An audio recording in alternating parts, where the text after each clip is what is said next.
станах аз. Ти ме учеше как се обича, как се става мъж не само на глас. С твоята грижа, с хляб и топлина ти ми даде дом и път. От малко момче до днес в теб намерих цял един свят. Всяка бръчка по лицето ти е история, е любов.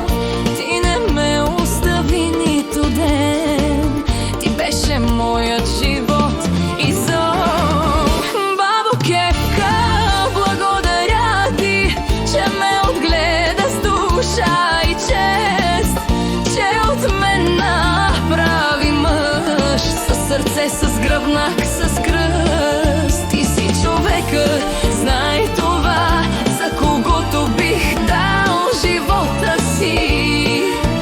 Без страх, без миг колебание, ти си моята най-голяма истина.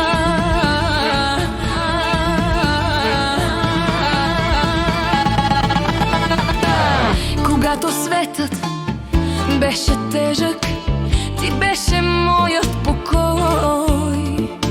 С тиха дума, с топла прегръдка ми връщаше вярата в бой. Ти не искаше нищо за себе си, само аз да вървя напред. Това е любов, която не умира, а остава завинаги свет. Ако днес стоя изправен и гледам хората в очите смело, то е защото ти ме научи как се живее честно и умело. Бабо Кефка, благодаря ти за всеки ден и всяка нощ, за това, че беше майка, баща, дом и мощ. Ти си единственият човек, за когото бих дал целия си живот, защото ти ми даде всичко: любов, възпитание и род.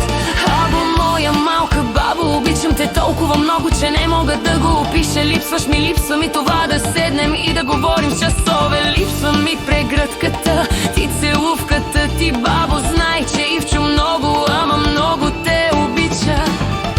Ако някой ден гласа ми трепне и не успея да кажа благодаря, нека тази песен го изкрещи от сърцето ми завинаги сега. Бабо Кефка, скъпоценна моя, тази песен е моя обет, че докато дишам, докато съм жив, ти ще си моята най-голяма светиня и свет с обич и признателност. От твоето момче станало мъж.